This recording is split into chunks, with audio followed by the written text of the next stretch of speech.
If you intend to do litigation matters for corporate clients, you need to be well versed with the process under the Commercial Codes Act, which is in fact different in several ways from an ordinary civil trial. You need to follow the procedure for commercial courts if your dispute is of commercial nature and the amount that is disputed is above 3 lakh rupees.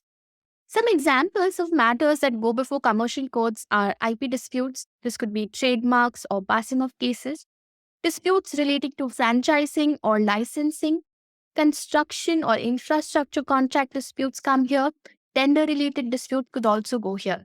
Amongst these type of disputes, whichever disputes do not have a mandatory arbitration clause will need to be filed under the Commercial Codes Act. In this video, let me take you to the top 10 differences between commercial disputes and ordinary civil cases. The first thing is that the court is different.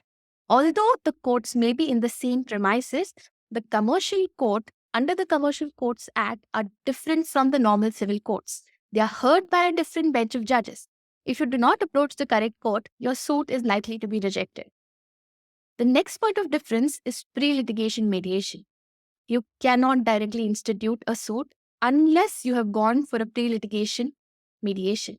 You can approach the District Legal Services Authority for the pre-litigation mediation as prescribed under the Commercial Codes Act. The next point of difference is the filing process. In a civil case, you would ideally file an affidavit along with your plate. However, if you're filing for a commercial suit, you need to file a statement of truth. The format for the statement of truth is given under the Commercial Codes Act, and you definitely cannot deviate from it. Let's talk about the time limit for filing the written statement. In a commercial suit, you have to file your written statement within a period of 30 days. This can, of course, be extended, but 30 plus 90. So you have to file it within 30 days. It can be extended to another 90 days. You have a total time period of 120 days to file your written statement. Question is, can you file it beyond that? No. Even if you pay costs, you cannot go beyond the prescribed timeline of 120 days under the Commercial Codes Act. In a general civil suit, however, the time limit to file a written statement is 30 days. This can be extended. It is completely the discretion of the court whether to accept your written statement beyond a period of 30 days or not in a general civil proceeding. If you see the upper limit that is prescribed under the Commercial Codes Act of 120 days, that is not being done under CPC. So if you file your WS beyond the period of 30 days, to accept it or not is the complete discretion of the courts. Another point of difference between a commercial proceeding and a civil proceeding is that there is no vague admission or denial. The admission and denial of documents is very important in a commercial proceeding. You have to deny everything in a very specific format, which is provided under the Commercial Codes Act. If we talk about CPC, there is no specific format given. You just need to make a tabular chart of the documents and mark them as admitted or denied. The next point of difference between a commercial proceeding and a civil proceeding is the format and the guidelines for affidavit of evidence. CPC has been amended to a certain extent for the commercial proceedings.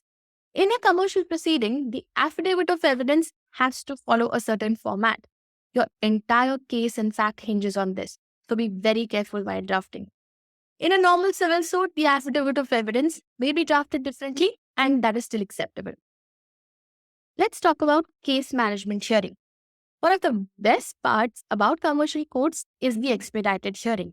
Within just 4 weeks of filing the affidavit of admission or denial, you get your first case management hearing. How wonderful is that? The court will hear both parties.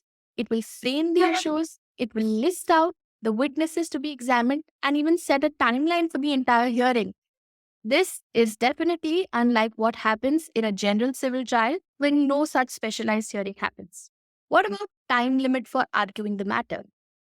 In a commercial suit, all your arguments have to be closed within a period of 6 months from the first hearing.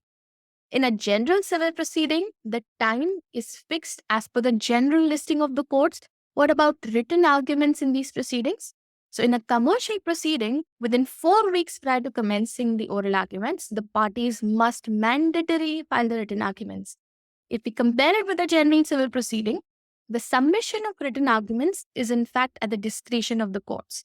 The time provided to file is against at the discretion of the court. Let's talk about the last point of difference, which is the time limit for judgment. In general civil suits, the courts are encouraged to pronounce the judgments within 30 days from the date on which the hearing of the case was concluded.